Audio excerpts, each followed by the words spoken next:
Hello and welcome to the Penalty Box Perspective podcast. My name is Nathaniel and I am joined yet again by my good friend Matt. How are you doing today? Yeah, very good, Nathaniel. Yeah, all good here. How are you? You all good? Yeah, still going all right. I think I got a bit of a ear infection, so it feels like my head's in a fish tank, but serves me right for watching too much hockey, I think. Oh dear. Well, I Well, hope you're on the mend. And yeah, good. Well, good to have you here anyway. Full of energy, full of life. absolutely, and full of anticipation to talk about what we're going to be talking about today.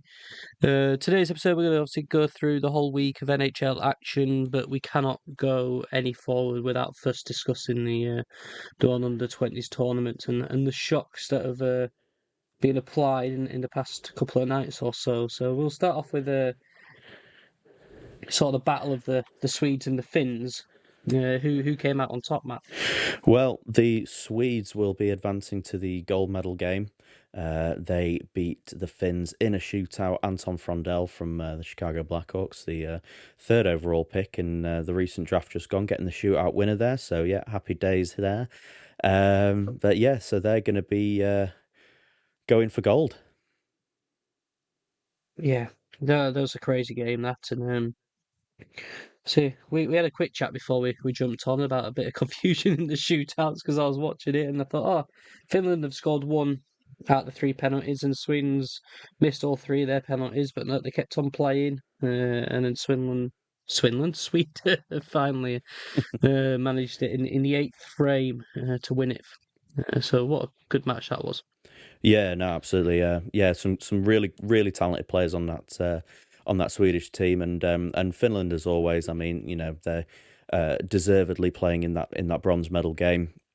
As they always turn up to the World Juniors looking to turn some heads, and they've had a good tournament.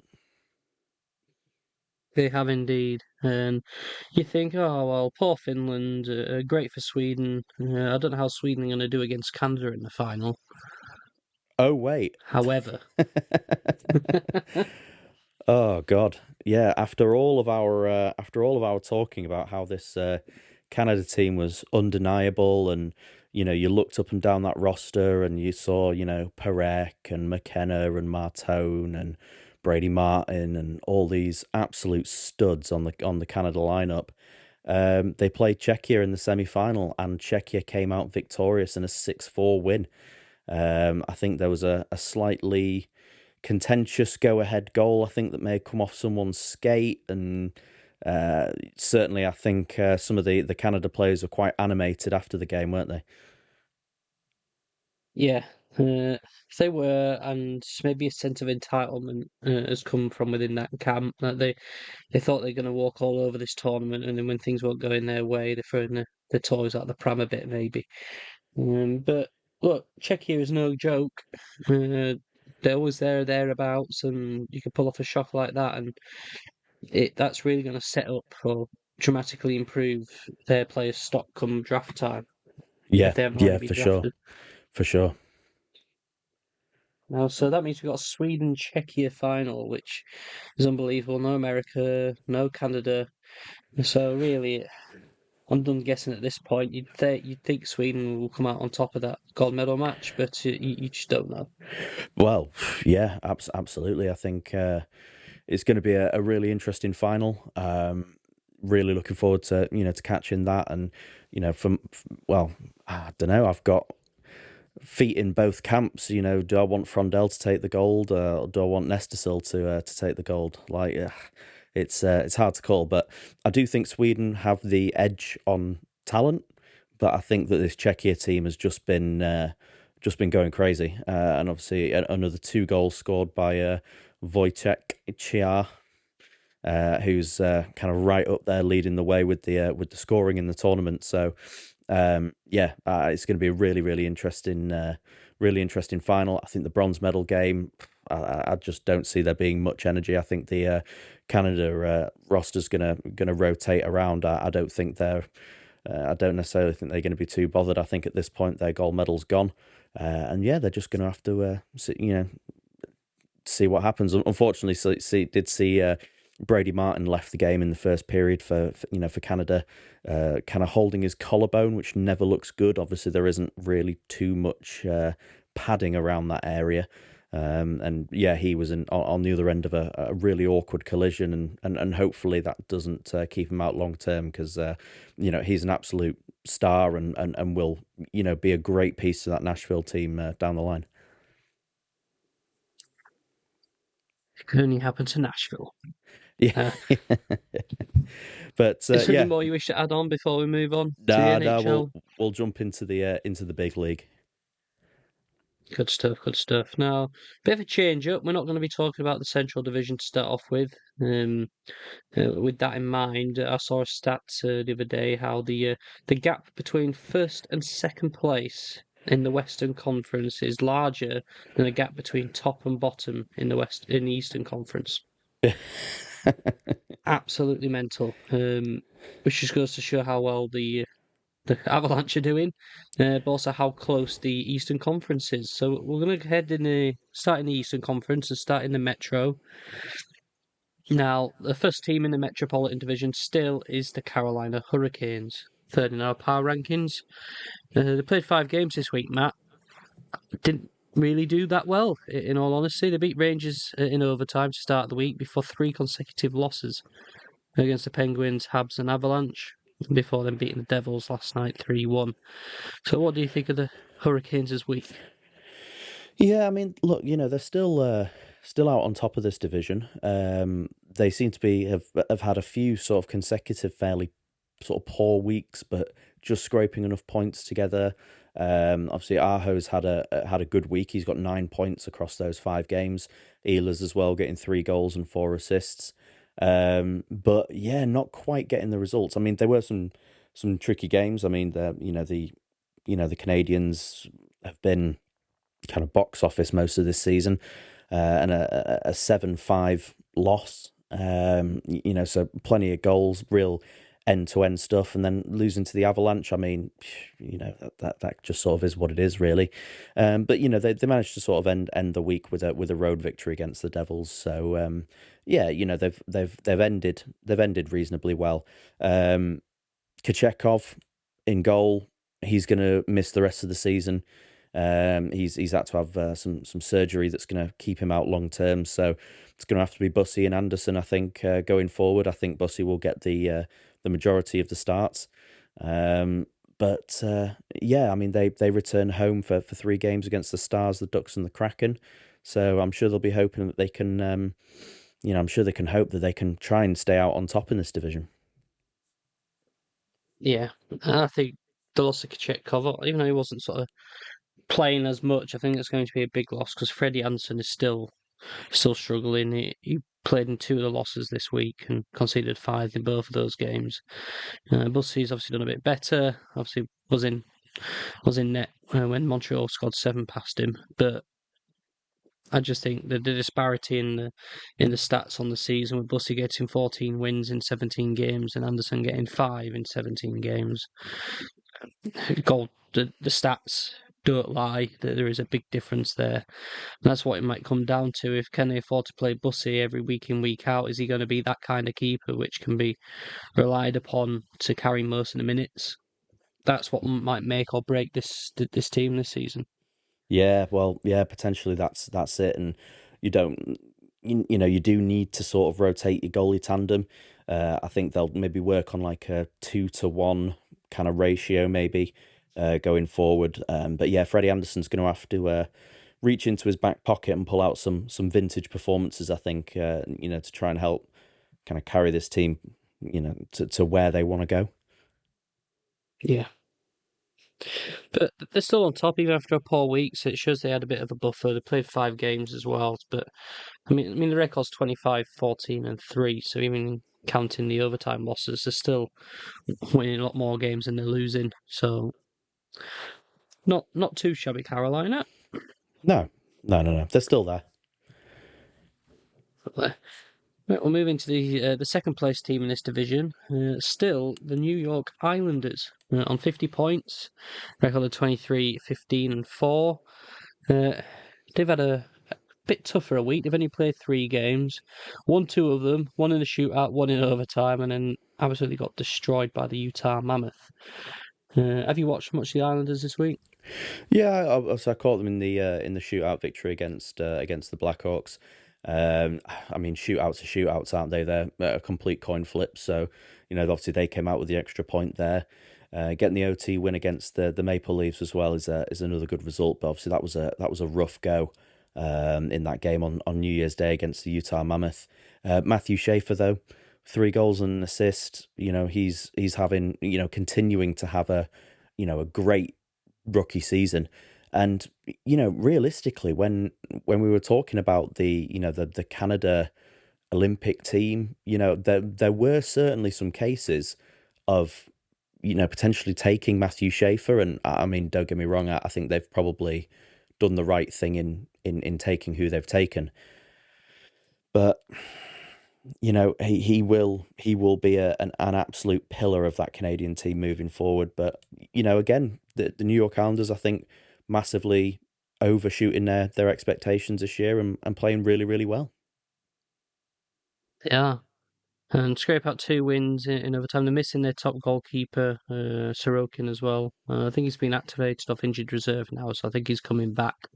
But Rittick starting all 3 of these games. He had a polling against the Mammoth and got replaced by Hogberg, but he's done just enough to squeeze out these wins and keep this team ticking along. But I think Sorokin's the man in that team, I think. Yeah, I would say so. I would say so. Yeah, and Horvat's still having a good year, and Barzal's still having a good year, and I think this team is just going to have to keep chugging along, and hopefully just I think they, with this kind of state of this division, I think they could find themselves in a playoff position come the end of the year. Yeah, it'll be a bit of a coin flip. Yeah, should we move into the third place team in this division? Yeah, let's go. So remaining in third place, I think for the first week in who knows how long, the Philadelphia Flyers remain put at third place. They sat on 49 points, a record of 21, 12, and 7 on a +8. They also played 3 games this week. They've had the Western sort of coast, well, Western Conference away trip to the Canucks, Flames, and Oilers. They beat the Canucks 6-3, lost to the Flames 5-1, and beat the Oilers 5-2. So yeah, pretty good week for the Flyers still. Yeah, they're sticking around in that third place. Kind of last few weeks they've kind of been sort of getting like a 2-to-1 sort of win to loss ratio. They're kind of staying relatively consistent ish as much as any team in this league can. But yeah, they've done good on their road trip, coming away with 2 wins in 3 there. So no complaints there whatsoever. And they now get to return home, face the Ducks, the Maple Leafs, the Lightning, coming up in their next 3. And certainly some wins available there. I think of these 3 that they've just played, I think the loss against the Flames was probably the most unexpected one, with them losing 5-1, and to then go to Edmonton afterwards and win 5-2 is great result for them. Yeah, I think I'm on a run of goalkeeper talk at the minute. But you look at Dan Vladar, who's been doing better this year, won both of his games more comfortably, and then Sam Erson's started against the Flames and they lose 5-1. Is it a case of the drop off between goalkeeper 1 and goalkeeper 2 is what can cause a loss? I didn't deep dive all of these games. I don't know whether the goaltender had anything to do with it, but I mean, it's like obvious to look at, I guess. Yeah, well, absolutely. And we've spoken, haven't we, before about how teams can play differently when their backup goaltender isn't necessarily filling the team with a lot of confidence. It makes teams kind of hesitate that little bit extra, and maybe take a bit too long on the puck, and maybe they're not taking the risks that they would usually take because they're more concerned that their goaltender's not going to bail them out the other end. And that certainly seems to be the case with Erson, who's got 6 wins in 15 on the year, but an .868 save percentage and a 3.09 goals against average is pretty rough viewing. Especially when you consider how well Vladar's doing on the in the starting position. Yeah. They go back home to face the Ducks, Maple Leafs, and Lightning. So some tough games coming up for the Flyers. It's good to see for me the Islanders and the Flyers stepping up and putting in good performances. This division's so close. It's going to run all the way to the end of the year, I think. But yeah, it's good to see them two up in the playoff positions at the minute. Yeah, definitely. I think it's nice to see some different teams up there. Being competitive and pushing for those playoff spots. And yeah, I'm really looking forward to seeing kind of where this Metro division goes because it's so tight in there at the moment. Yeah. Yeah. Look at the fourth place team who seem to have dropped off a little bit, and you thought, maybe they're done for the year now. But nope. 4 games, 4 wins for the Pittsburgh Penguins this week. So they're up 3 spots from 7th to 4th in this division. Also sat on 49 points, the record of 20, 12, and 9. So they started out with the week with that 5-1 win against the Hurricanes, beat the Red Wings in back-to-back games, overtime win 4-3 in the first, then beat them in their own place 4-1 before then coming back and beating the Blue Jackets 5-4 in overtime last night after being 4-1 down, I think, at one point. So great resolve shown by Pittsburgh. They're now right back in it again. Yeah, right back up there, and great to see that comeback victory over the Blues. I know they've Blue Jackets, sorry. I know they've they fluffed a few leads of their own, sort of around the festive period. So it's nice to see kind of the shoe on the other foot, so to speak. But 4 goals and 4 assists in those 4 games for Sidney Crosby, Eric Carlson with 5 assists as well. Crosby having another great year, 47 points in 41 games. He's just been terrific, even at 38 or however old he is now. He's doing so well and leading that team. And you can't count Pittsburgh out just yet. I think they will probably stay put with their with their roster. I think I don't think they're going to be moving too many pieces around. But yeah, I think they've done. I think they've had a really, really good week. They get to return home now to face the Devils and the Flames before going on the road to the Bruins. So certainly some more points available in there. Obviously, they've got an interdivisional match against the Devils. So yeah, hoping for some more points for Pittsburgh. Yeah. See that Sam Skinner's putting in some decent goaltending this week as well. Believe it Stuart or Skinner. not. Let's see if that continues. What did I say? Sam Skinner. I don't know who Sam Skinner is. Who's Sam Skinner? Anyway, I knew it was an S. You know what I'm like with names, Matt. Very true. I'm not calling you Michael or something. Brilliant. Sam Skinner is a rugby player. Rugby union plays for Edinburgh. I don't know how I picked that up, but there you go. The more you know. the more I need to stop watching random ass sports on Wiki and then going on Wikipedia trails. Is probably where I picked up his name somewhere down the line. Oh dear. Right, we'll move on. Save me blushes.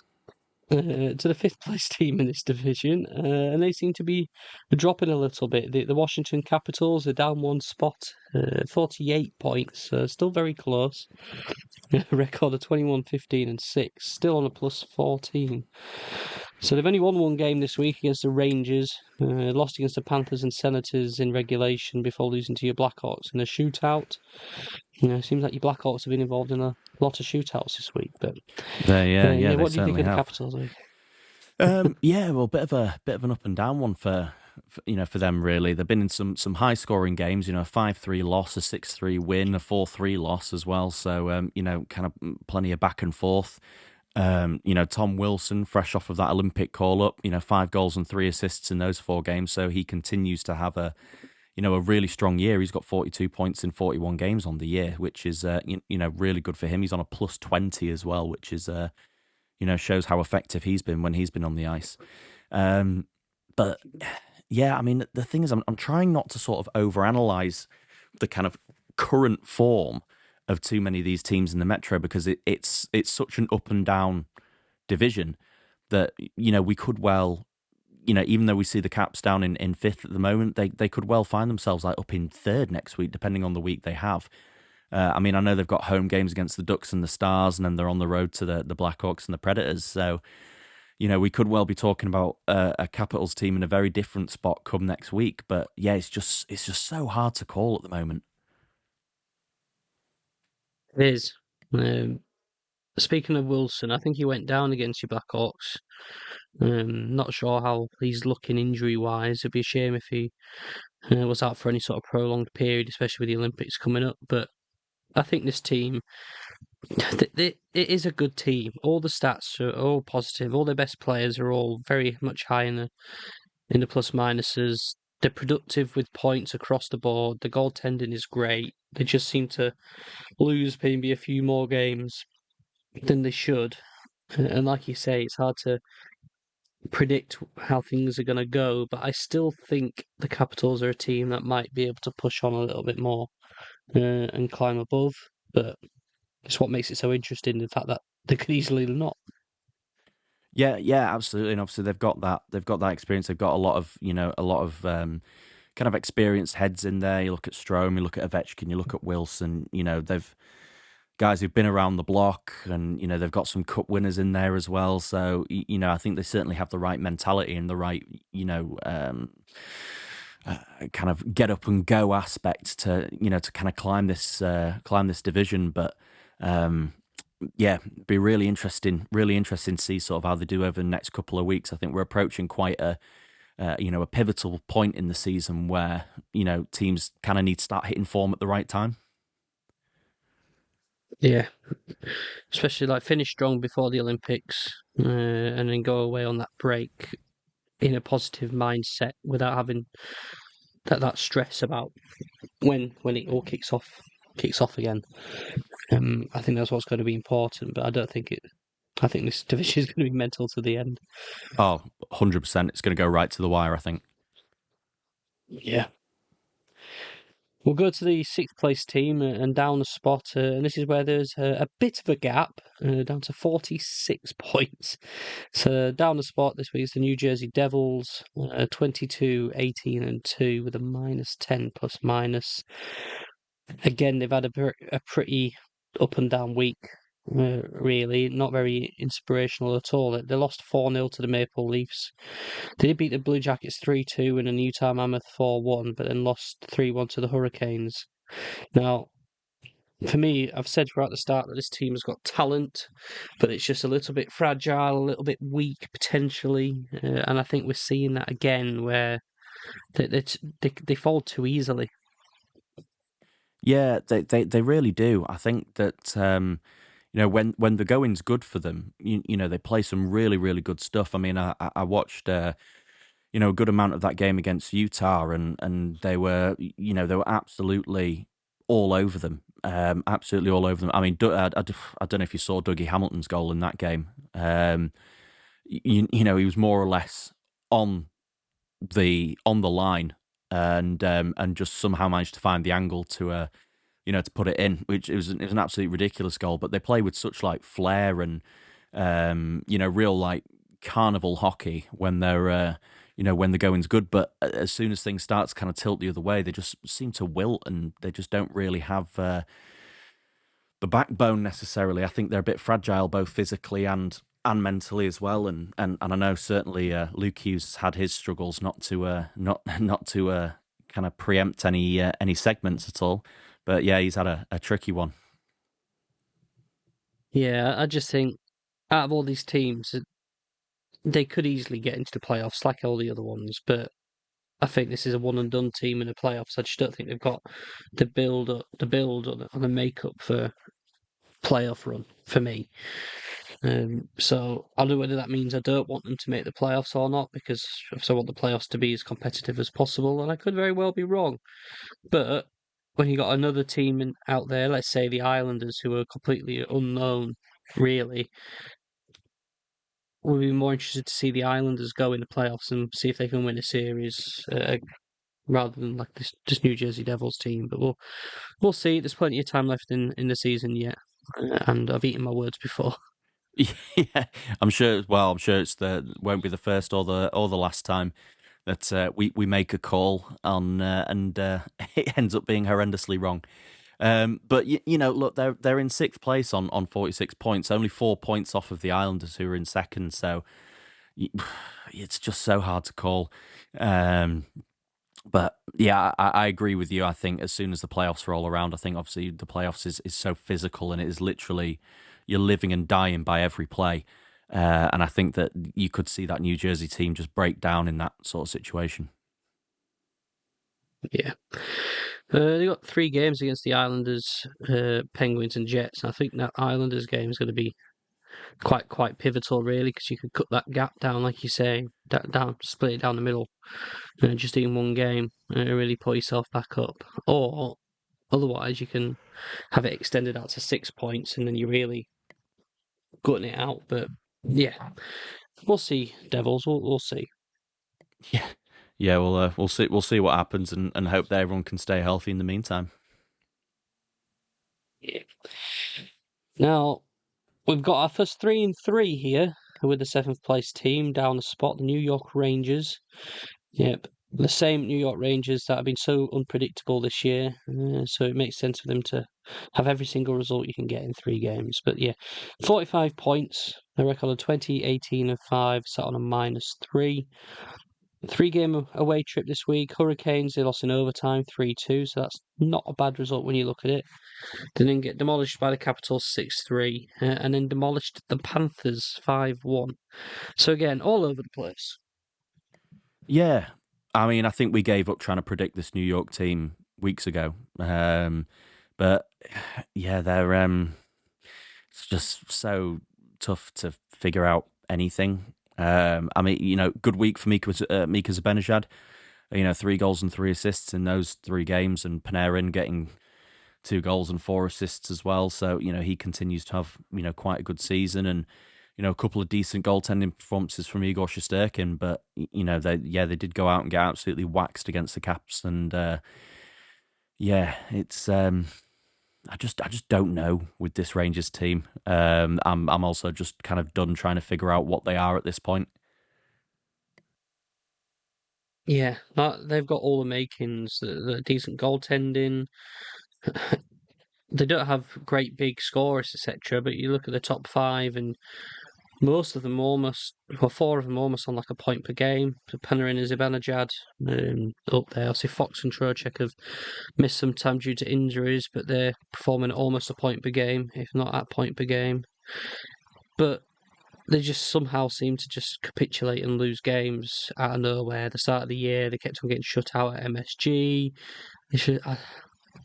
Out of all the crazy ups and downs, he seemed to be more focused on the crazy downs and the normal ups, which is why it's so frustrating to watch and play for me.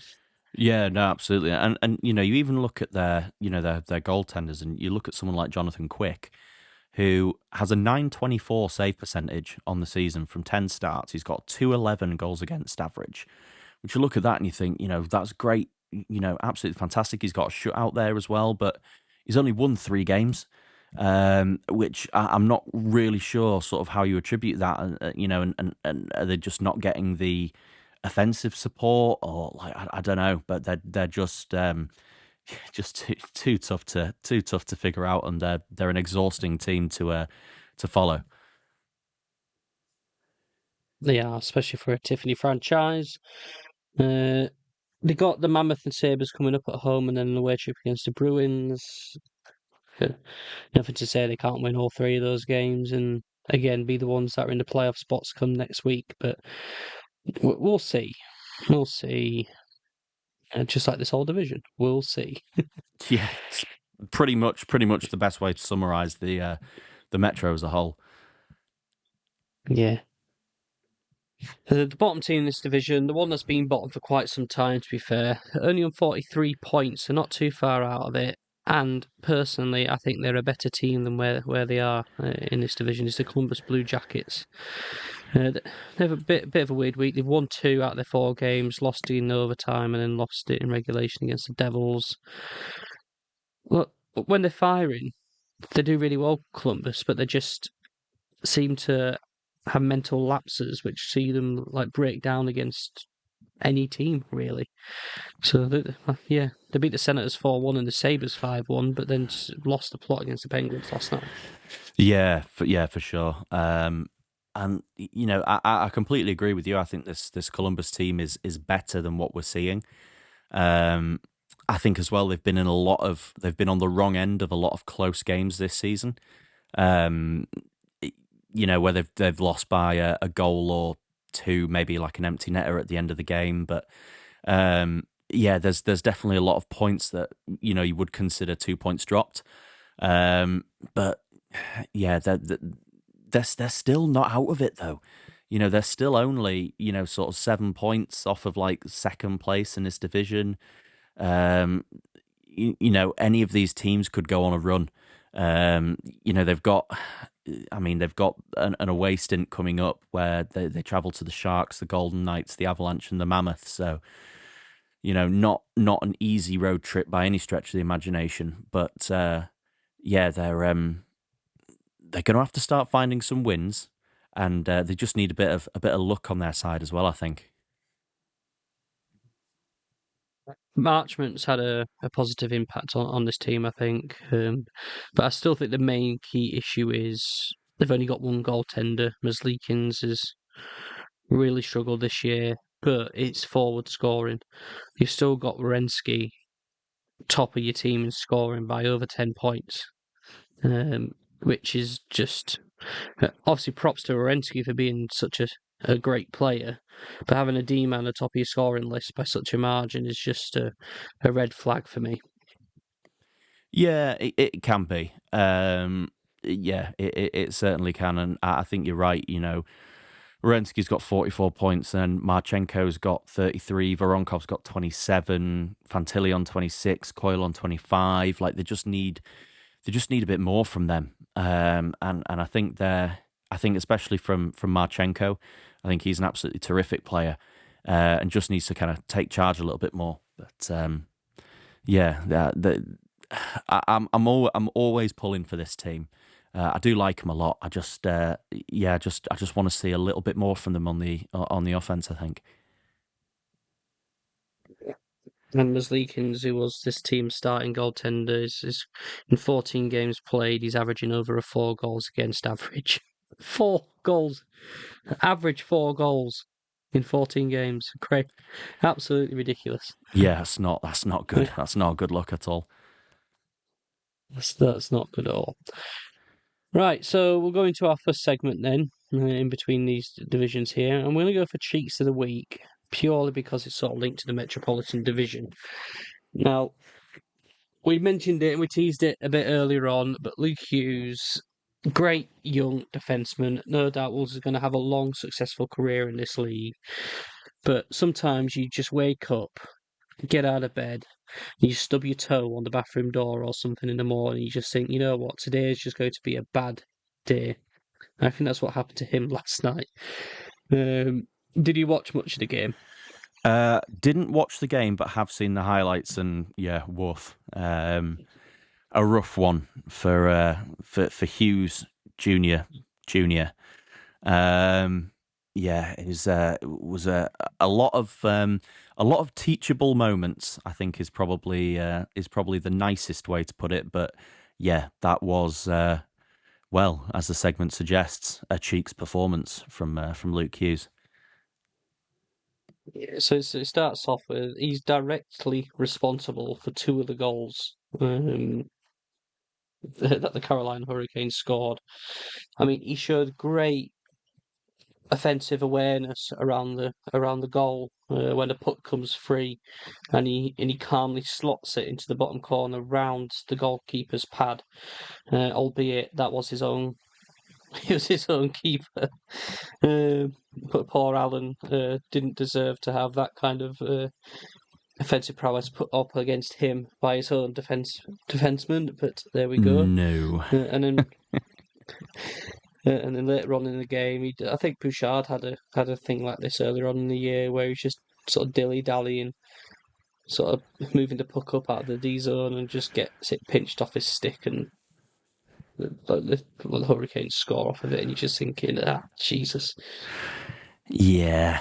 Let's not be Yeah, I doing mean, that. look, you're absolutely right. Luke Hughes is a fantastic young defenseman and will absolutely no doubt, learn off the back of it and everything like that. But every now and then, you just have one of those games, don't you, where just nothing seems to go right for you. And yeah, it was a standalone in itself, one of the worst performances of the week, I think. Yeah. So we all have bad days. I don't want to get on this back too much about it. I know Nico Hershier came out. He wasn't scheduled to speak to the media, but he came out in defence of Luke Hughes. I think that's a nice positive exchange. I think they were booing him in their own stadium, which to me is pretty rough. You're booing your own player, your own young player for making some mistakes. So I think Cheeks of the Week should go to that crowd in New Jersey potentially. But it's a cutthroat league. The division's so tight. Every game matters. So I get why the fans might be a bit upset. But don't boo your young player when he's going No, through a that's rough time. Come on. it's not going to help. Not going to help. But he'll learn from it, I'm sure. Yeah. Right. We'll move then into the Atlantic Division. Yeah, and we're starting off up one spot this week. Seems to be inevitable. The Tampa Bay Lightning. 3 games this week, 3 wins. Yeah, yeah, they've kept on going, haven't they? And we as well just scoring an absolute boatload of goals. I mean, yeah, 16 scored in 3 games. Absolutely brilliant from them there. Um, yeah, 3 wins on the road, beating the Ducks 4-3 in overtime, beating the Kings 5-3, and then beating the Sharks 7-3. So very consistent in conceding 3 goals in each game, but yeah, just when that offense is going, they really are going. Kucherov with 3 goals and 7 assists. He's on 59 points in 37 games now for the year. So an absolutely standardly freakish season from Kucherov. But yeah, they go marching on. They do, and I do think this is the best team in this division by quite some margin, if I'm honest. Um, they're making a meal out of it, getting that gap open, but they're sat on 53 points now. The joint top of the conference with Carolina. But the fact is they're on a plus 32. They're scoring goals for fun. Braden Point's actually pulling his finger out now. You got 2 goalkeepers. Vasilevsky isn't been fantastic this year, I don't think, but he's still putting in decent stats and decent wins. And even Johansson's a decent second keeper. I think this team's got everything and can make a big push. That again, I think the Stanley Cup Finals from the Eastern Conference has been a Florida team for God knows how many years, and it might now be Tampa Bay's turn instead of Florida's turn. Yeah, potentially. Potentially. I mean, we've spoken all season about them, haven't we? They've got the experience. They've got guys in there who've won cups. They've got John Cooper, who's a terrific coach. They've got great offensive players. They've got great defensive players. They've got Vasilevsky, who whilst he maybe necessarily hasn't performed as well as he maybe has done in previous years, still has it in his locker that he can steal you a game on his own from time to time. And when the playoffs come around, that's going to be really, really important. Really important. So, yeah, I think this team is well poised. I think to make a good playoff push this year. Yeah. Good, great week for the Tampa Bay Lightning. They've got a slowish week next week against the Avalanche and the Flyers. The Avalanche game's going to be great to watch. A great game there. But yeah, I just think this is going to be a team that's going to make the playoffs, and we'll see where it happens at crunch time. I think that's one of the easier predictions in this division right now. Yeah, for sure.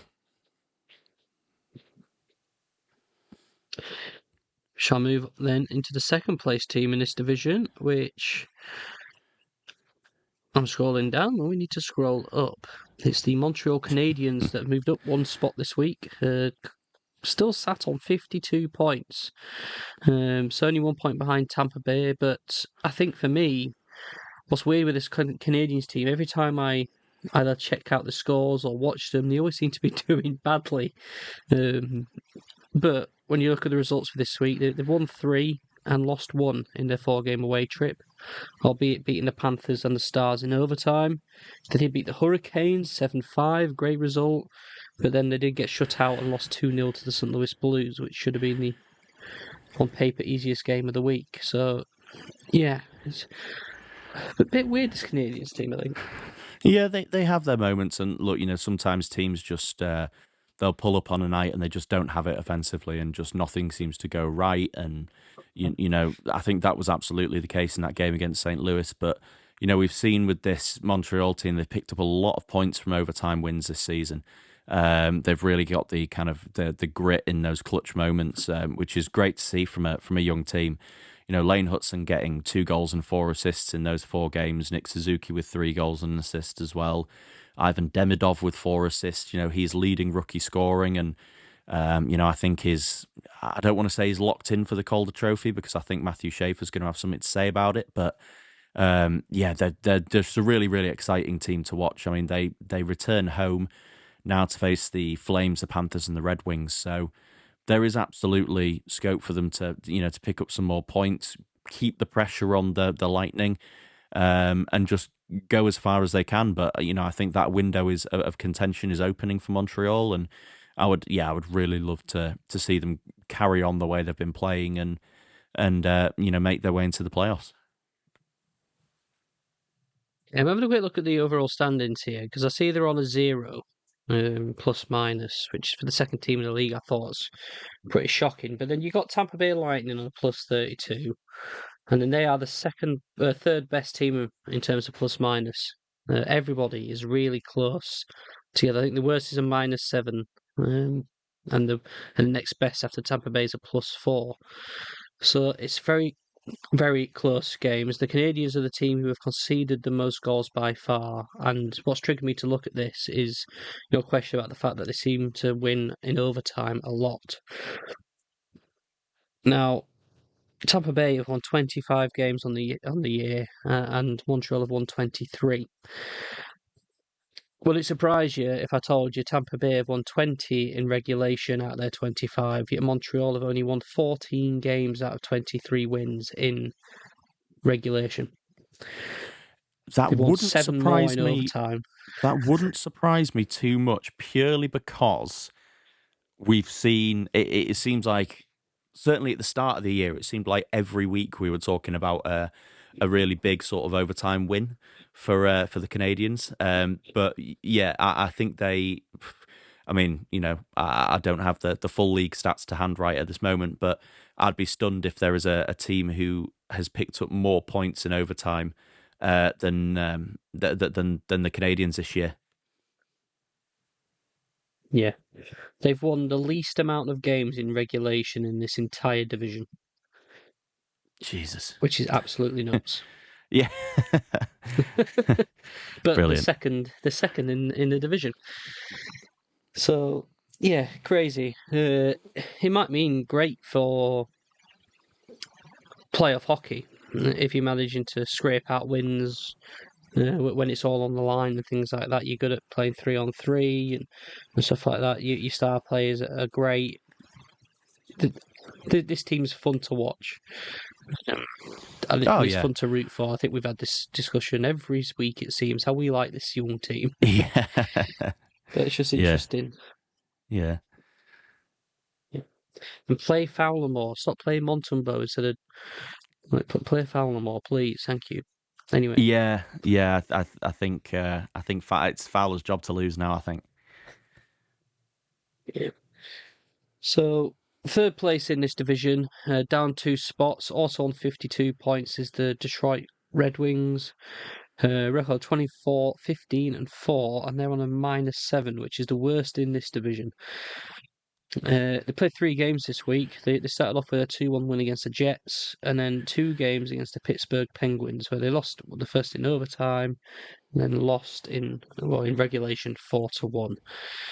So, for the Red Wings who go hot and cold, they're really flashing cold this week, I think, really. Yeah, they have been one of the really hot and cold teams, not only in this division, I think, but across the league as a whole. They're picking up a lot of wins, and they're having a really good year. But yeah, they do seem to go through little stints. They're quite sort of patchy. But look, they're still getting really good sort of offensive production from Larkin, DeBrincat, Raymond. Um, so they're keeping themselves in that contention, in the division. But yeah, a couple of losses there against the Penguins will be tough for them. I think. Yeah. The other game's coming up against the Senators, Canucks, and the Canadiens, so not the most difficult games in question, and a couple of ones into division, so all important there. But they ain't got a player at a point per game this week. Gibson and Talbot are still doing well enough, I think. This is just a weird team. I don't know what to really quite make of this. Like I can sort of pinpoint now what kind of team's going to do well in the playoffs and which aren't, but I have no idea. The Detroit Red Wings could make the playoffs and go on a bit of a run, but likewise, they could completely flame out and not even make the playoffs this year. That's what it seems to be. I can't put my finger on them. No, neither. And yeah, I think you're absolutely spot on in that. And yeah, their goaltending as well just seems to be really sort of up and down.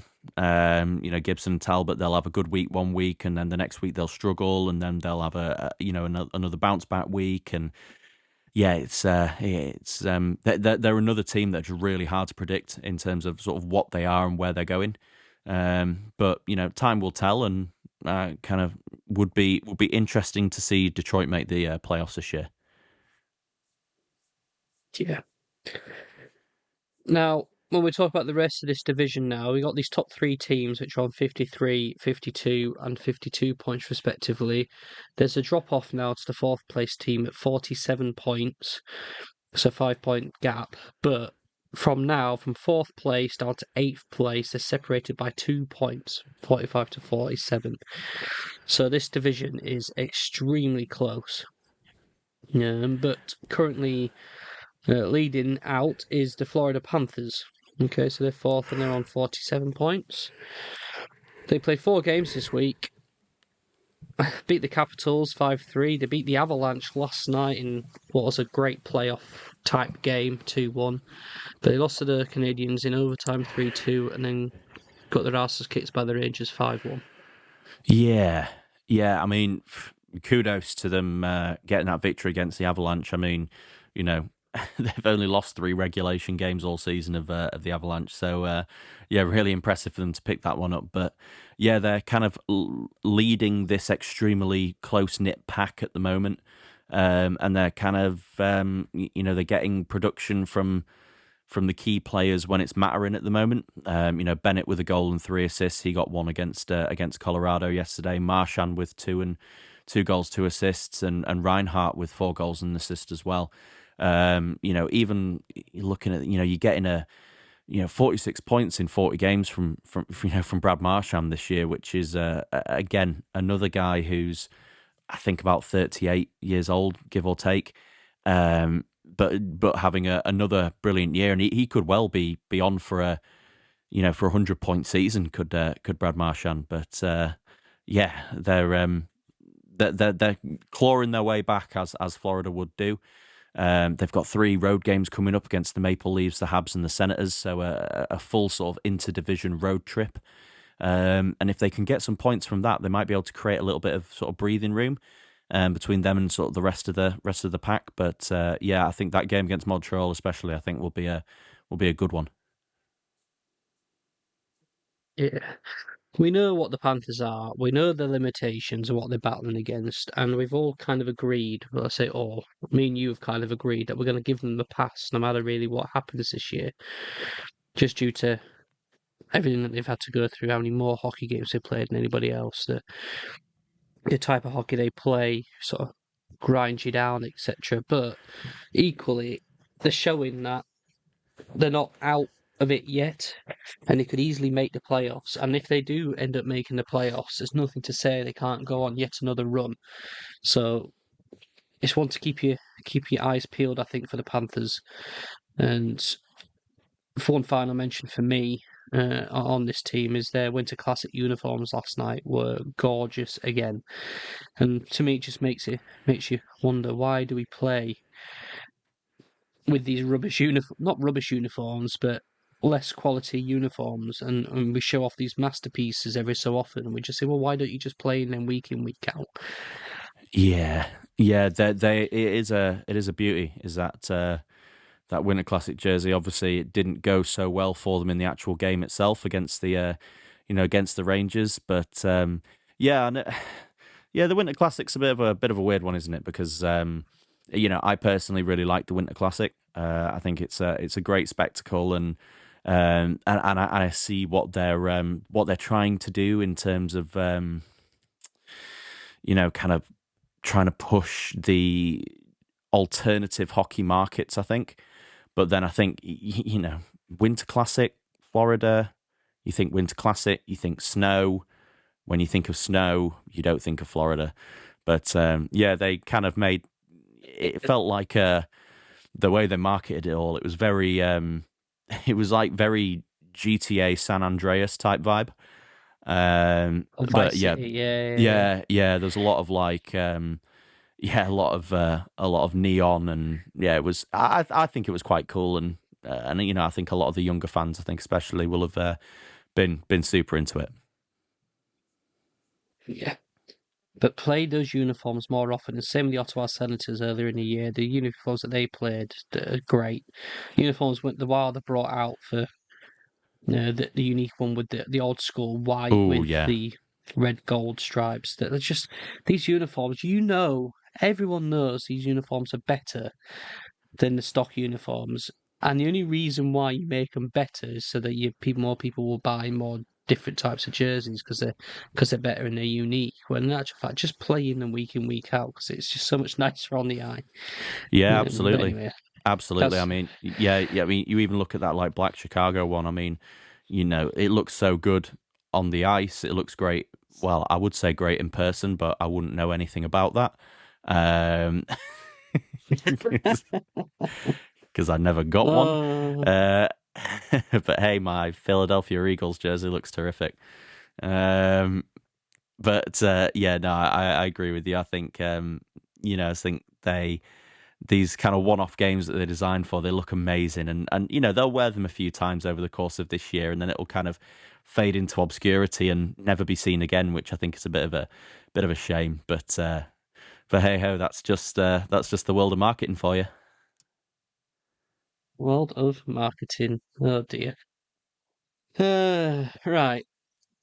I'll move off that particular rant because I feel like I'm a grumpy old man who could talk about that all day, and we're actually here to talk about hockey. So, the fifth place team in this division, remaining in fifth place in this division, is your Buffalo Sabres. Yeah. So they played 3 games this week. They continued their winning streak, beating the Blues 4-2 and the Stars 4-1. I couldn't believe that result. That was great for Minnesota, that one.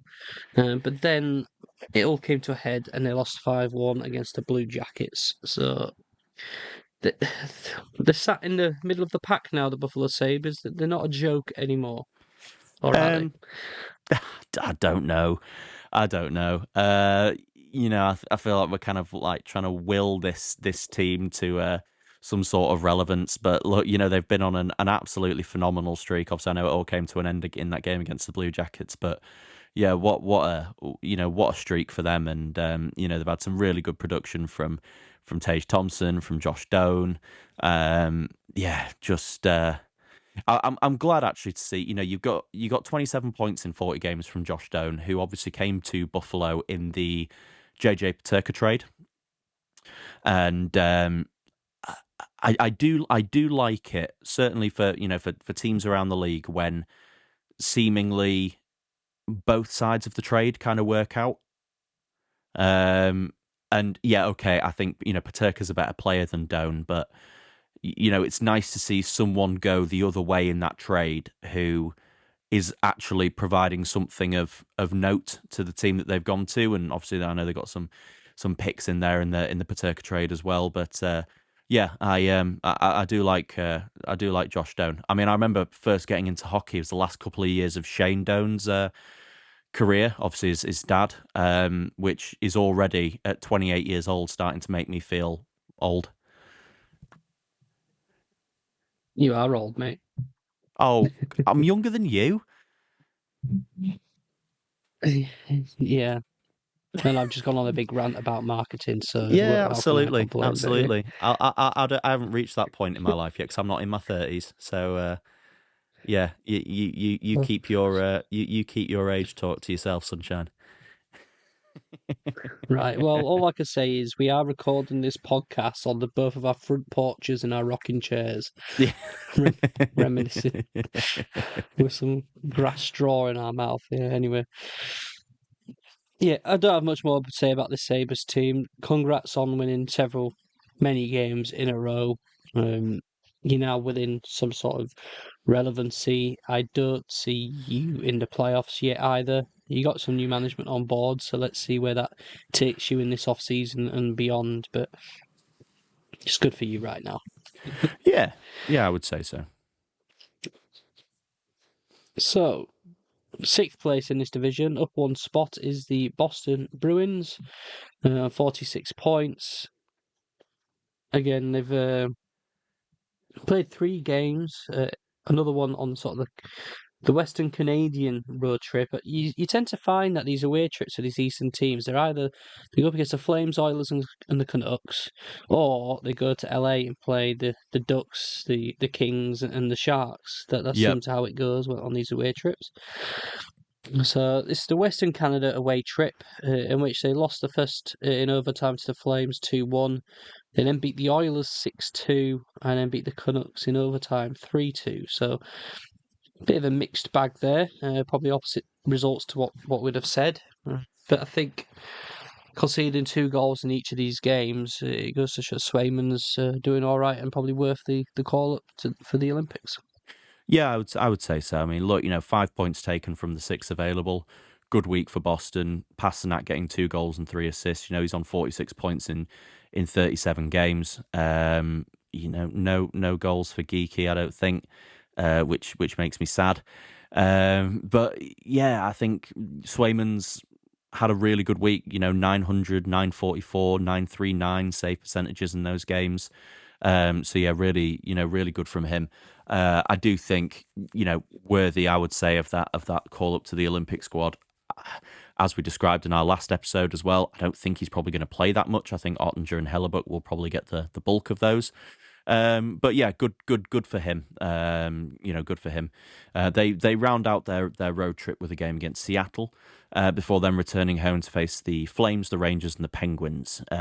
So yeah, again, if they keep playing the way they've been playing, they'll get themselves a few more points and kind of move up a bit in this division. But yeah, I think like you said before, so much of this division is separated by like 2 points, and it's just anyone's game at the moment. Yeah, someone's not worth mentioning the place they are in the division because they're all kind of in the same spot, really.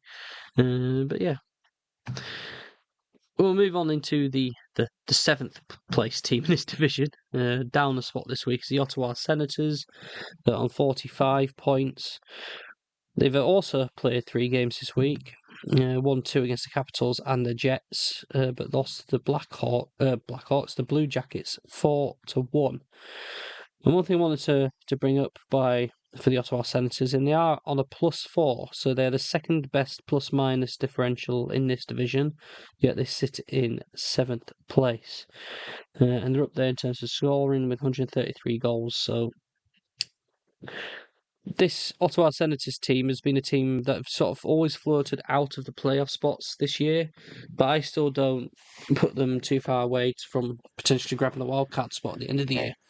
Yeah, no, completely agree. I think, you look at the years that Tim Stützler's having and Batherson's having, and even Cousins is having a decent season as well. And obviously they've got the experience there with someone like Claude Giroux.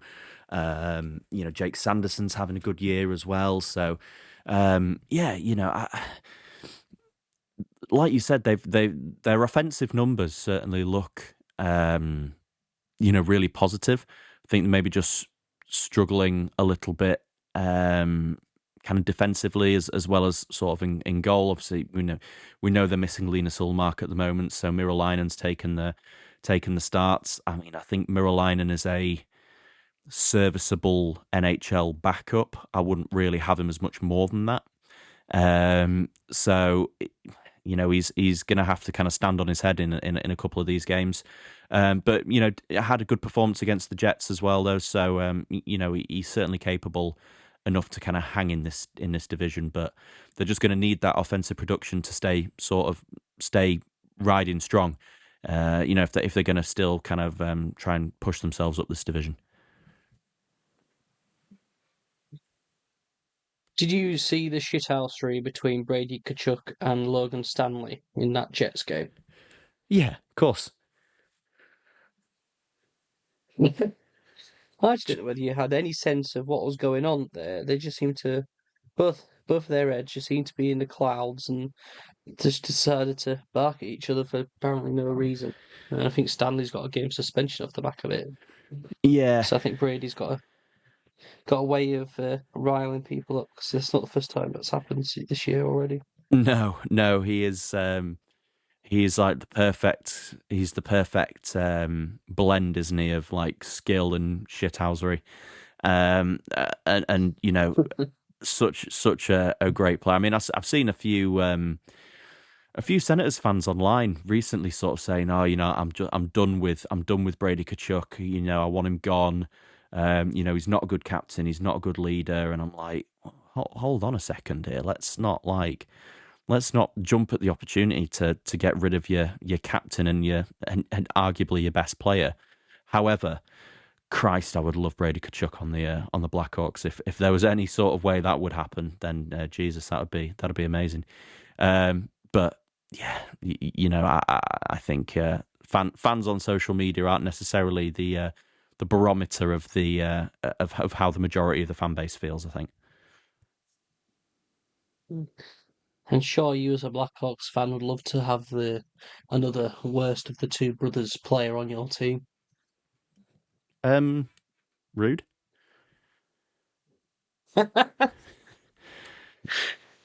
You're not going to bite any more than that? I wouldn't describe Caleb Jones as being better than Seth Jones when he was here at all. I think that he was more than serviceable. I don't know what you're talking about. No, not that Nick's worse than Marcus or Matthew being better than Brady. Don't know. Okay. Nick wears a C. Okay. Marcus doesn't need to wear a C to be a leader. Yeah. Anyway, Marcus Foligno ever been an all-star? Well, don't need to be. He's just better, isn't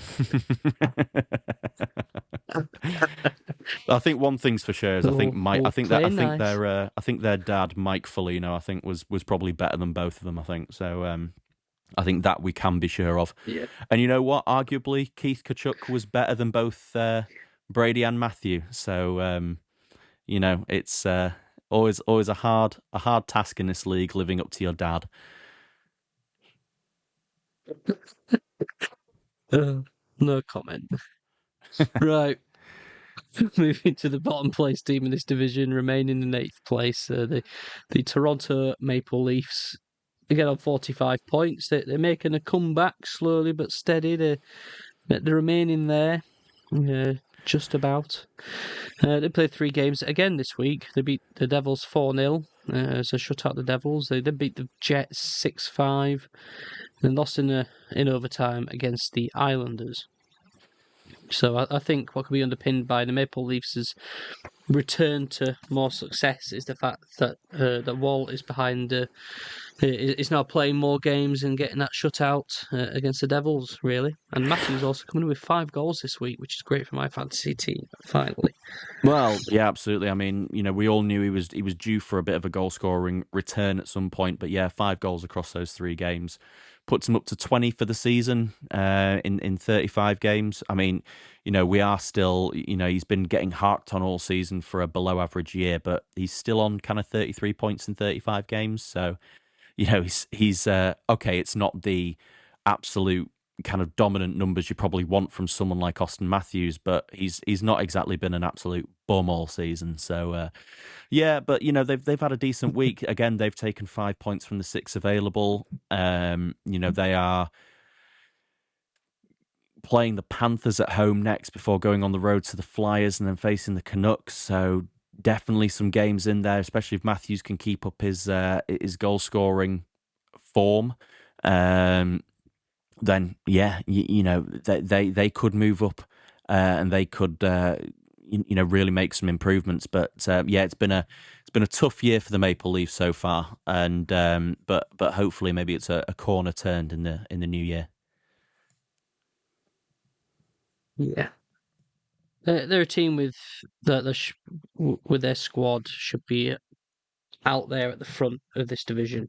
With the Canadiens, Red Wings, and Lightning, they shouldn't be down near the bottom, but that's where they are. They've been a big disappointment, but it's not too late for them to turn it around and go about the season we would expect them to have, which is sort of go a bit deep in the playoffs. But we shall see.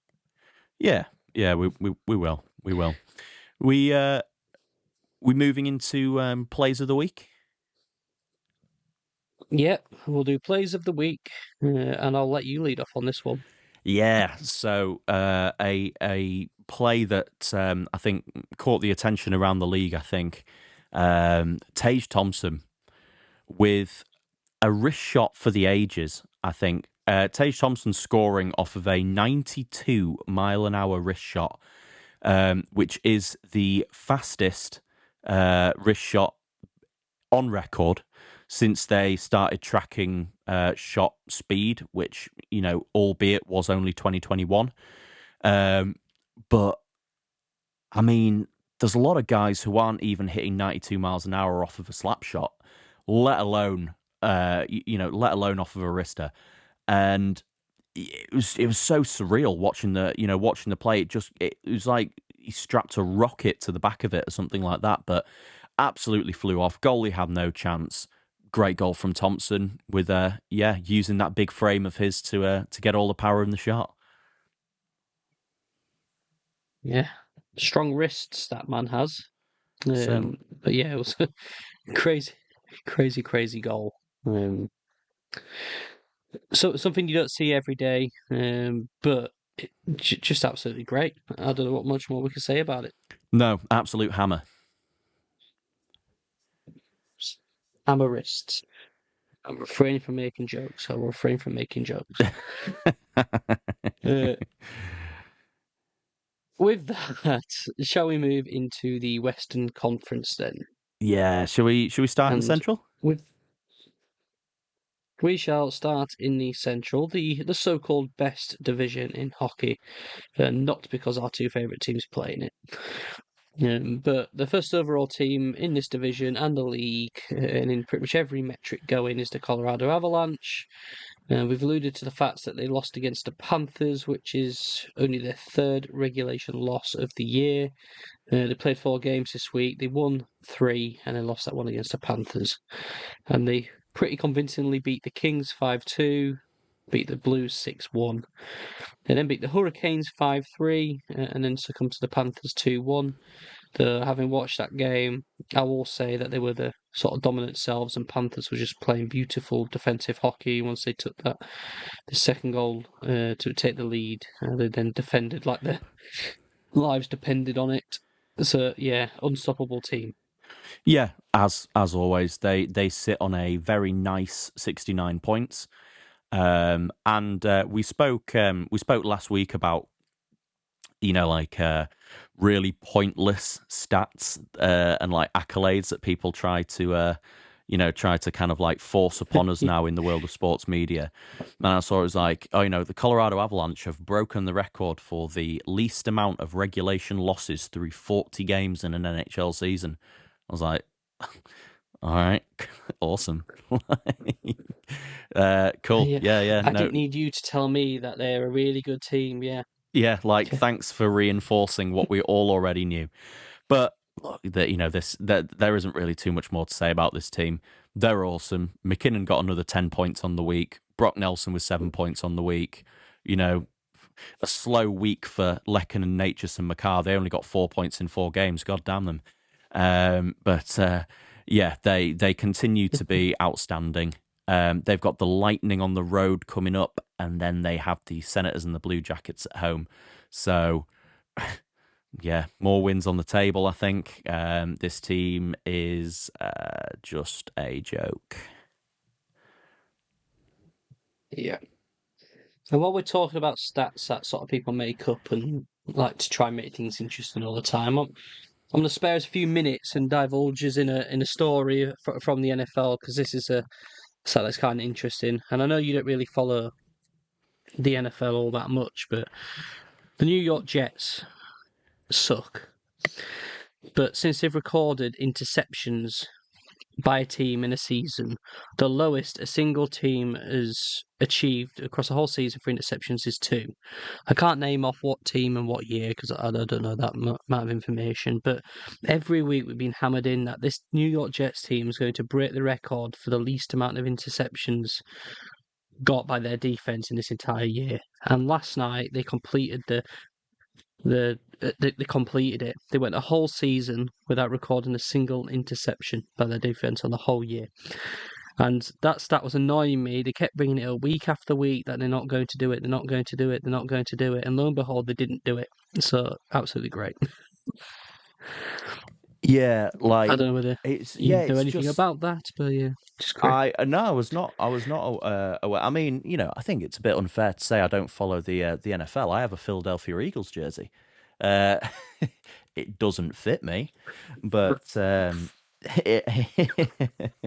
you decided to target him on X like you think you could take him, even in a keyboard fight, and you couldn't. But anyway.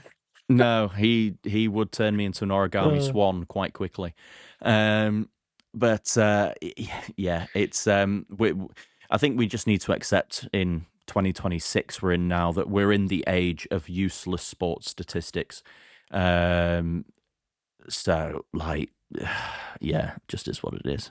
But hey ho, right? Shall we move on from the Avs into the second best team in hockey? Yeah, or are they, Matt? Or are they? They currently are second in the Central Division on 58 points, second team in our power rankings. But the Dallas Stars have had a bit of a rocky week. Tried to make a Colorado Avalanche in the Rockies joke there, but none of that hit. But they played 3 games this week. They lost the first one against the Sabres 4-1, and then lost against your Blackhawks 4-3, and then lost to the Canadiens in overtime 4-3. So they've only gathered 1 point out of these 3 games, so a bit of a slow week for them. Yeah, slow week for them. We all have them. They are still very much in second place. Still very much awesome. I mean, they are holding on for dear life with Minnesota for that second position. But, they're still a great team and they will bounce back. They're on the road to the Hurricanes, the Capitals, and the Sharks over the next week coming up. But yeah, no concerns here about Dallas. I think they've just had a bit of an off one. Yeah, they're still miles ahead of most other teams, and especially in this division here, still miles ahead of 4th spot. So they're not in any contention to drop out the playoff spots. So yeah, I think just a bit of a poor week, but yeah, this team's strong. Yeah, agreed. So the reason why I raised my eyebrows at the second best team is because the Minnesota Wild, still in 3rd place, have now level on points with the Dallas Stars on 58 points. again, a bit of a strange week for them. They played 4 games, all away from home because the World Juniors are getting played at Grand Casino Arena in St Paul. But they started off with a good 5-2 win against the Golden Knights. They also beat the Ducks 5-2. So the top 2 teams, I think, in the Pacific, we smashed them. But then we lost in a shootout against the Sharks and the Kings. So not a perfect week, but a pretty good week nonetheless. And it moves us up into joint level with the Dallas Stars. Yeah. Yeah, look, 6 points taken from 8 on the even at home, that would be great, but to do it on the road is terrific. Shootouts are shootouts, aren't they? They are what they are. So, a shame they couldn't get the extra couple of points there, but they are still absolutely playoff bound. Did I see this week that Quinn Hughes set a new franchise record in Minnesota after being there for like 25 minutes? Well, I think it's one of these stats where there's the most points in the first so many games of a defenseman's career or something like that. Well, I think he had Again, he had a everyone's on track and keeping. he had a 4-assist night, did he not? And I think it was He did. I think it was a most assists recorded or most points recorded by a defenseman in a single game in Minnesota Wild history, I think, which is like a somewhat kind of slightly more relevant stat, I think. But I just think it's it's great that he's been there a couple of weeks and is already like breaking franchise records. So how are you? How are you enjoying the Quinn Hughes experience at the moment? Are you enjoying watching him on the D line? That's one of the easiest questions you can ever ask me. Um, he's absolutely killing it. There's no question about it. He hasn't scored many goals, if any at all, but he's getting assist after assist after assist. It reminds me, actually, I think he drew level with the record with that. I think Matt Dumba also got 4 points in the game before as well. Ah, But otherwise, he's been absolutely outstanding, plug and play, immediately playing huge minutes, built up a great relationship with Brock Faber. I don't think that trade could have worked out any better, personally. I was concerned with what we gave up, and especially in terms of centres, with Rossi gone, but Yorov's has stepped up. Hartman stepped up. Eriksson X is playing like Eriksson X does. Nico Sturm's come back and is doing well on that fourth line. So though we don't have much depth in that position, I think, yeah, best trade I could have ever asked for, really. yeah, yeah, exactly what Minnesota needed, and they gave up obviously a lot to get him, but yeah, it's Quinn Hughes. It's Quinn Hughes. You make it work. You make it work, and you make it happen. I just hope. And we've heard all the stories about what Bill Guerin did to do everything. They picked him up in a private jet, and he had his favourite meal laid out for him there, and then they were doing all these nice little soft touches in order to try to say, "Please sign with us, please re-sign. We Yeah, don't want you for 18 months. We want you for 18 years. years." Play here Yeah, until you're 44. and I don't I care. think what they would do is, yeah, they might name the state. They might just give him part of that stadium. I don't know what they'll do, but they'll give him the keys to St Paul if he stays there. I think, especially if it means getting past the first round of the playoffs. Because if Yes. we go up and we face the Stars and lose out again, then I'll be thoroughly disappointed. Yeah. Yeah, for sure. Because that's what it's going to be. I think it's pretty much set. The second and third place teams in divisions will play each other in the playoffs, and nobody's going to catch Colorado, and we're not going to be a wild card team. So it's just going to be a case of we're going to be playing Dallas in the first round of the playoffs, and I don't know if I like that. It's going to be a lot of stress. It'd be a hell of a series for the neutral, though. Yeah. Right. Should we move into fourth place in this division? Absolutely. Now, from 58 points down to 42, 16-point gap. Incredible. But up 2 spots this week, and you won't believe it, the Nashville Predators are 4th in this division.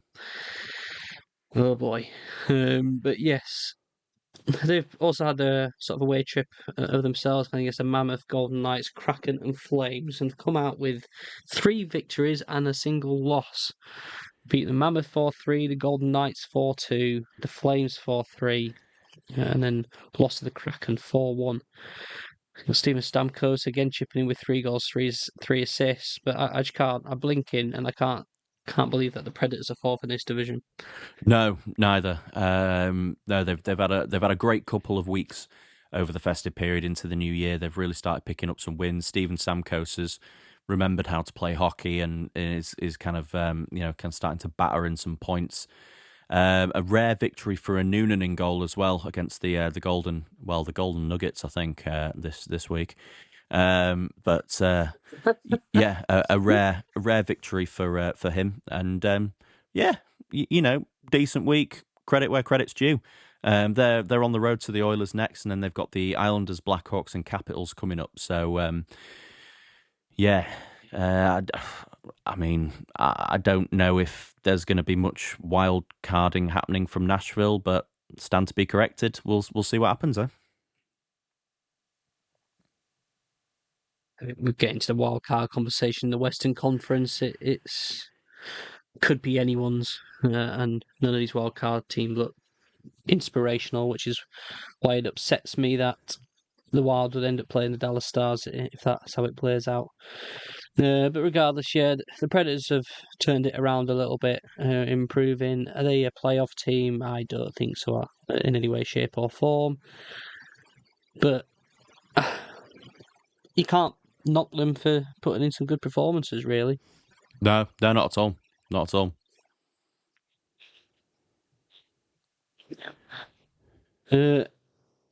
And then another shock from where we were a fair few weeks ago, remaining in 5th place in this division, are the St. Louis Blues.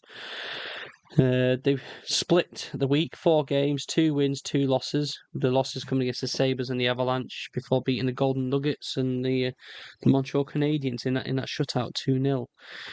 So yeah, what are your thoughts on the St. Louis this week? Yeah, they played 4 games, they won 2, lost 2. That's kind of where I'm at with it. Yeah, they've just kind of they've been fine. No players at a point per game, as we probably would have expected. A rare shutout for perennial baby Jordan Binnington. I don't think that's going to lodge him a start with Canada just yet, but it's a decent starting point for him. You never know. No, you never know. I mean, they've got 42 points. They're on a minus 39 goal differential. I still don't think this is a particularly great team. They've got some road games coming 39. up. I know, it's mental in it. Against the Blackhawks, the Mammoths, and the Nuggets, yeah, maybe some points, maybe not. Don't think this team's doing a lot. Don't really enjoy talking about them, to be honest. They're maybe going to be one of the slightly interesting teams come the trade deadline. I think maybe they'll get a bit more interesting then. But other than that, no. Yeah. It's really weird how this division is the top 3 and then the rest really now. Every other team in this division is pretty hot garbage for me. But yeah. Yeah. We'll move on into the 5th place team in this division. 6th place team in this division. The 6th place team. I'm getting myself all confused. Down 2 spots. The team I really thought might be able to make a push and become a wildcard team, but they just seem to be fumbling it as well. Is the Utah Mammoth. It's 41 points. They've lost 2 against the Predators and the Devils, but they'd beat the Islanders 7-2 this week. They're on a +5. I think this is going to be sort of the best team out of all of these come the end of the year. Whether that means they get a spot in the playoffs, who knows? But yeah, pretty midweek for the Utah Mammoth. Yeah, pretty mid indeed. two losses and obviously a massive blowout victory against the Islanders. Dylan Guenther getting 4 goals and 2 assists. He was, if I recall correctly, not included in the USA's roster for the Olympics. So yeah, that was a bit of a surprise, I think, for a few people. Obviously, he's got 36 points in 42 games, this year, 20 goals on the year. But yeah, like they do have some offensive punch, which I think separates them from some of these other teams. And I do agree with you. I think when all is said and done, come the end of the season, I think they will kind of be the best of the rest. I just think they've got the most tools to do it. So yeah, they'll get there. They're on the road to the Rangers, so potentially a shutout victory there for them. And then they return home to face the Senators, the Blues, and the Blue Jackets.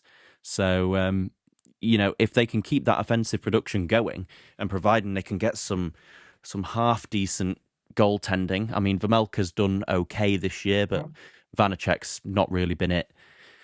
Yeah, they could make their way up and potentially test that wildcard spot. Yeah, we'll see. Yeah. It doesn't fill me with much inspiration, to be fair. I don't know whether it's just the other 3 teams just overshadow all of these, but I just kind of think, meh. Next. Yeah. That might be very rude of me. So, the 7th place team in this division, again, what a wild week you've had. Chicago Blackhawks up 1 spot, 41 points. Still without Connor Bedard. I'm not sure if they've announced when he's going to be coming back or not, but they've had a week where they've won 1 game in regulation, won a shootout, lost a shootout, and then won in overtime. So they love playing lots of hockey to the Blackhawks. Certainly do. Yeah, and look, one of the informed teams in the division, 7 points taken from 8 games, from 8 available. 8 points available, and finding ways to get it done. Tyler Bertuzzi with a hat trick against the Golden Knights yesterday in their 3-2 overtime win. Nick Foligno scoring the first shootout goal of his career. Can you believe it?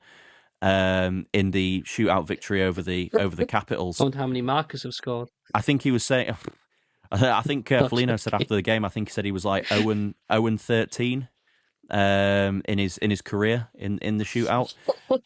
And this week, it was really interesting that the Blackhawks had they do a lot of work with like the Make-A-Wish Foundation and things like that, and they had some kids down there for kind of practice and stuff, and they were kind of having a little bit of like a mess around afterwards, and they did like a little shootout, and Foligno pulled off like quite a slick little move on Arvid Soderblom to score, and then that was like the day before the Caps game, and he just said put me in.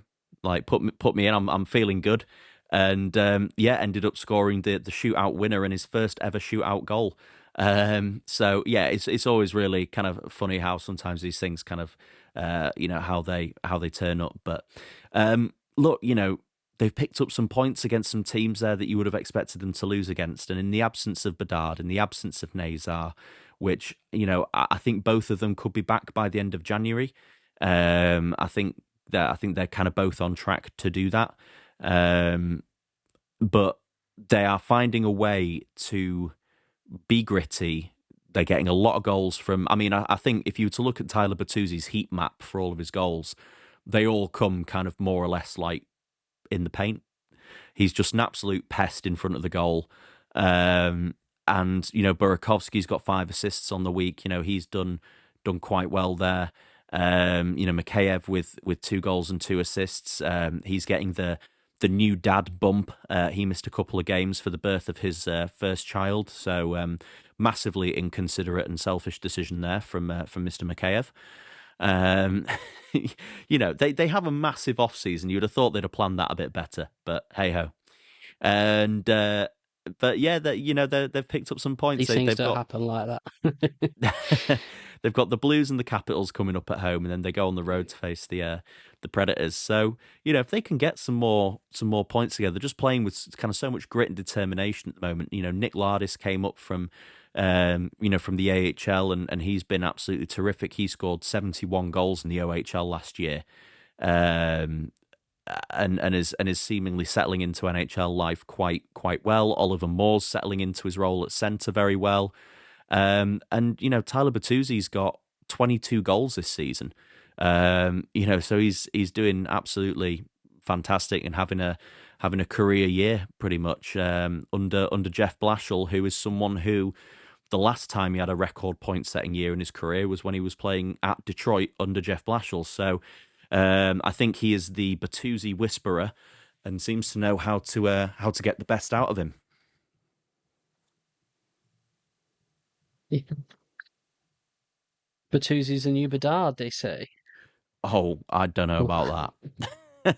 Maybe not, but you know what? I like this team. I put Jess at you just because I think it's funny, but I do like this team. And if there's going to be a team that make a push for a wild card spot, I would love it to be Chicago. Like the team's just young. It's just they're carefree. They're playing the hockey. They're playing wild games. I don't know. It just seems like they're playing with almost like no pressure, in a way. Like they're just playing a bit of free and doing what they can. Kind of a bit like the Sharks, but maybe a bit more well put together. Yeah. I think so. I think they're a slightly less chaotic version of the Sharks. I think. I mean that the Sharks have had some good chaos this year, and it's paid off for them. But they have been on the end of some absolute kind of waxings. I'm just taking it one game at a time, and I still think things are going better than I would have expected. So yeah, I'm a happy fan right now. Good stuff. That leads us into the 8th team in this division, down one spot. And now a team that's trailing at the back of this division by 7 points, and that is the Winnipeg Jets. Who knows what is going on with this team? Because they played 4 and they've lost 4, and they've had a bit of some close games, but they're just losing game after game after game, and now they're well adrift. Yeah, curse of the President's Trophy strikes again. I just don't know with this team. They're for ages we thought that maybe the loss of Hellebuck was going to be the main issue, and Hellebuck's come back and he's not done brilliant since his return. You've still got Scheifele and Connor both on 48 points in 40 games respectively, and Velarde's still playing reasonably well, and Morrissey's still playing well. But as we spoke about last week, after that, the points then drop off from those 4 players to Nino Niederreiter at 15 points, which is just like, if they're finding a way to nullify those 4 guys who are getting all the points, they just seem so easy to play through. And yeah, 34 points, looking pretty rough. Christ, could you imagine putting Gavin McKenna on that Winnipeg team?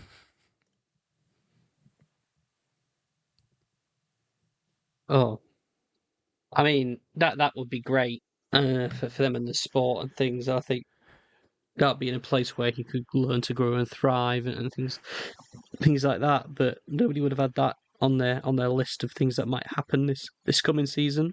No, they are 3 points adrift at the bottom of the standings. I just don't know what's going on. Nah. Yeah. Terrible.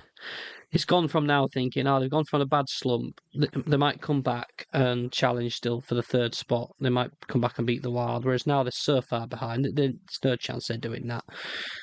So it is just a lost season for them now at this point. Yeah, I completely agree. Yeah. And with that then, we'll move into our final segment, Stones of the Week. Stones. Now, I don't know whether you've got one in mind, but I certainly do. And for me, it was Jesper Wallstedt against the San Jose Sharks, where there was a play. We were in the San Jose Sharks zone. We're passing the puck around. It gets a bit loose. One of the Sharks player hits it with a stick, and it sort of generally bimbles across towards the Minnesota zone. It wasn't going to make the goalkeeper, but it was also just going to sort of stay in no man's land and potentially dangerous. As the camera pans to the right, I was shocked to see Jesper Wallstedt at full charge in his goalkeeper uniform, approaching the blue line and smacks the puck back into the zone. The Sharks' zone. And for me, that was like, eesh, that could have easily gone so wrong. Yeah, I've got it open. I've got it open here. I mean, goalies just look hilarious when they move anyway. But yeah, massively ballsy play from Wallstedt. Could have gone massively wrong.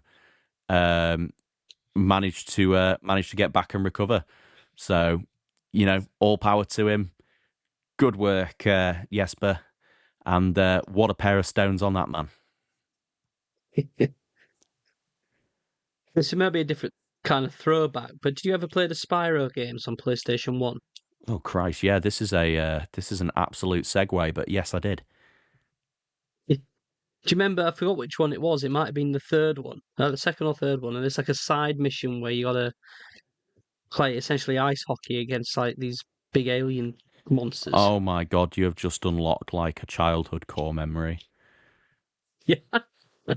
That's what I saw when I saw Wallstedt appear from the right in that clip. Just their goalkeeper charging at you, and you're like scared. I was pressing circle like over and over again, hoping to flame him or something. Oh my God, I have not thought about that in years. Christ. What a lovely little segue that was. Nostalgia of the week combined with some stones. Brilliant stuff. Right, we'll batter through the Pacific Division, and weird division, all a bit guff. But I'll let you take the lead on the team somehow still out in the lead in this division. Yeah, we refer to them as the Vegas Golden Nuggets. That's what they are. They're washed up in some milk at the minute. 4 games, 4 losses. Lost against the Wild 5-2, the Predators 4-2, the Blues 4-3, and then to your Blackhawks in overtime 3-2. So they sat on the -2 plus- on 46 points, top of this division. Yeah. Wow. Yeah. One of the best things that I saw on social media this week was saying that Carter Hart has been acquitted of playing goaltender, as just clearly has no interest in stopping the puck. Poor week for Vegas. Somehow they are still on this on top of this division, but I am ready for the next teams below them to come and overtake them because I'm bored of this Vegas team.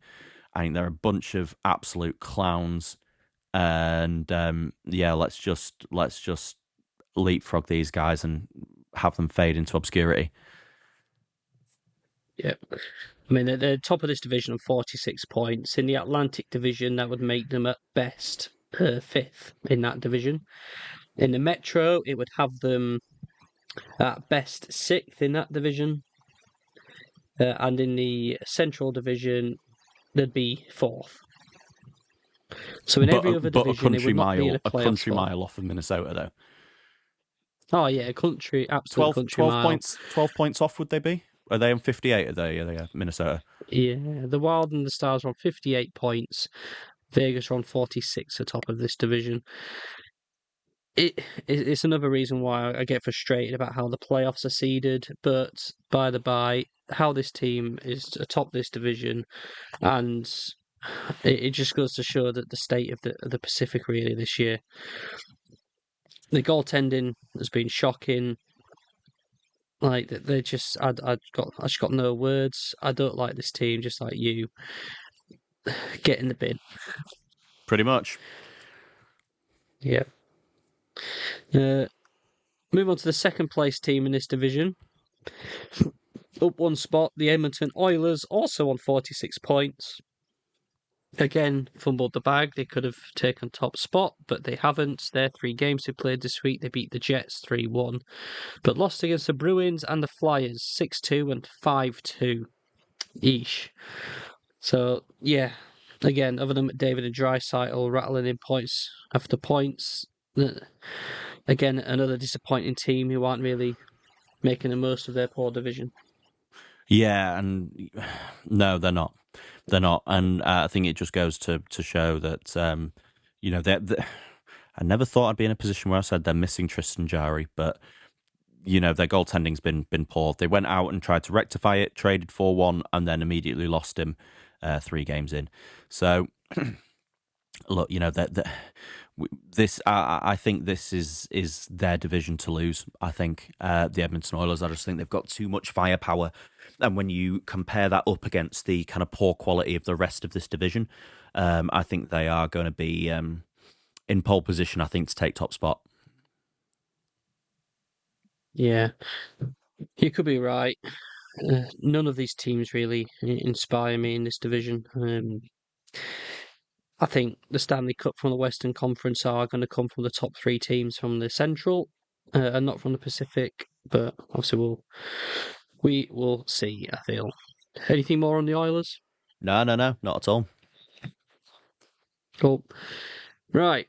5th place in this division, down a spot on 45 points, is the Anaheim Ducks. Another frustrating team, one who I wish would just run away and smash the other 2 teams we've just talked about, but they're sat on a -7. They're really struggling. Anaheim Ducks, they lost every game this week, albeit they lost to the Lightning in overtime. Yeah, and they did come up against the Minnesota Wild, but they lost against the Sharks 5-4 in a game they really should win if they want to progress more. In that Sharks game, they conceded 5 goals on 13 shots for a 615 save percentage. And ultimately, I think this is where this team's Achilles heel is the goaltending. Dostal and Mrazek are rubbish. Yeah, sadly so, because I was really high on Dostal at the start of the year. I thought that contract they signed him to was an absolute steal. They were putting all the eggs in his basket, and I was really sort of excited to see what was going to happen. But it's just not transpired that way. But they're still right up there. They can still make this push. They just need to pull their finger out and just be a bit more consistent, win some games. They've got a tough road trip coming up now. They've got the Caps, they've got the Flyers, they've got the Hurricanes, they've got the Sabres, all coming up sort of in the next 5 days. So they need to get like at least 5 points, I think, from those 8 available, to keep that momentum going and keep pushing themselves up into a playoff spot. Yeah. And they got the talent. They've got it, and especially in this division that's so sort of wishy-washy at the minute. They've got the opportunity to do so, but this division is just lacking that one team to really grab it. Like there's no Carolina Hurricanes, there's no Tampa Bay Lightning in this division, but any one of these teams could be that if they just work their shit out, really. Yeah. But with that, we'll move on then into the 4th team in this division, and that is the Seattle Kraken, who are sat on 43 points. The record of 18-14-7, sat on a -12. I mean, they've had a pretty good week on the face of it. They lost to the Canucks in a shootout 3-2, but then beat the Predators 4-1, and then the Canucks again in a shootout. They beat them this time 4-3. So they pick up 5 points in 6 out of 6 available. So that moves them up 2 spots. Yeah, absolutely. And 3 points from Ryan Winterton. Good stuff for him. Do you know anything about Ryan Winterton at all? No, I don't. So I'm surprised it hasn't put him on the top scoring charge. No, yeah, Ryan Winterton was selected in the 2021 NHL draft he was 67th overall. He was the 6-7 pick in that draft. Yeah. So Ryan Winston, great week for him. My new favourite player on this Seattle Kraken team because he's already proving to be more effective offensively than half of this roster. So, yeah. I put Tolvanen in my fantasy team off of the back of his absolutely outstanding week last week, and he has done nothing. Yeah, well, for that reason why I've completely stayed away from Jared McCann, because though he's almost producing at 2 points per start in our league, he sits there and I'm like, oh, do I take him? And I'm like, no, I do not want any player from the Seattle Kraken team anywhere near a game that's dominated by point scoring and statistical advantages, because this team is just a nothing, just nothing. Yeah, yeah, completely agree. Can't disagree with that. He may be coming out the team. Yeah, Tolvanen, yeah, that was a silly choice by you, I'd say. That wasn't your smartest decision. No, Um, no. no. But the Kraken have moved up ahead of a team that's dropped a spot, fifth place now, also 43 points. So a lot of these teams, it's such a close division again, but just a closely rubbish. So Los Angeles Kings, they've played 3 games this week, losing against the Avalanche, fair play. They lost against the Lightning, again, I guess fair play. But they did beat my Wild in a shootout 5-4 in a back and forth game. That's a sneaky good game to watch. It was never no team went more than one goal up ahead on the other. It's back and forth. Yeah, it was absolutely. Yeah, 2 points picked up. It was a really tough run of games for the Kings this week. But they've got the Wild, the Sharks, the Jets, the Oilers coming up. I still think they can get some wins. They're going to make it certainly interesting. I think they potentially will be a wild card team. Corey Perry with 2 goals and 3 assists this week takes him up to 21 points in 34 games this year, which is way more than I was expecting production wise from Corey Perry. So yeah, fair play to him. And yeah, nothing much more really on this team. I think that they're going to be in that wild card conversation, and we'll see where they're at, kind of in another month down the road. Yeah. I see the team. Obviously, I said it early doors against the Blues that this is going to be a wild card playoff team. And I can foresee that happening. I don't think there's going to be much change in this division. I know everyone's close together, but I do think the top 3 will end up being the Ducks, Golden Nuggets, and Oilers. And I can see the Kings getting a spot in 4th place here in the playoffs, and then probably one of the other teams in the Central pushing for the other wild card spot. That's how I kind of see it playing out right now. Yeah, for sure. But another team that's dropped a spot because of the Kraken is the San Jose Sharks. They're now in 6th place, also 43 points. Okay, they've had one of these good weeks. They beat the Ducks 5-4. They beat the Wild 4-3 in that shootout, and then got demolished by the Lightning 7-3. Celebrini, that's the highlight of this team. Other than that, I think this team is pretty rubbish. Not rubbish, but just not playoff quality. No, and I think it goes to show, doesn't it? I mean, you see Celebrini with 63 points in 41 games, which is absolutely outstanding. And the next best player after that has 29 points, and that's Will Smith, who's only played 33 games. He's missed the last 8. So they are the epitome of a one-man team. So yeah, I just they're not playoff ready yet. They just need a bit more seasoning, a bit more time in the oven, and we'll see how they go next season. Yeah, but they're entertaining to watch. They're always in high-scoring games, either one way or the other. Yeah, for sure. We'll move on then into the 7th place team, staying in 7th place, the Calgary Flames, 40 points.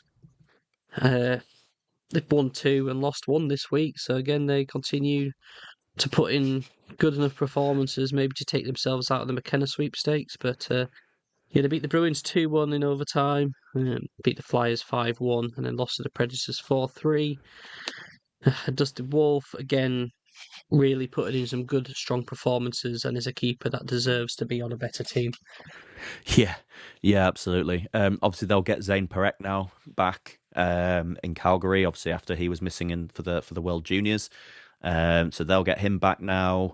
They've got the Kraken, the Habs, the Bruins, and the Penguins coming up. So some games they might win, some games they might lose.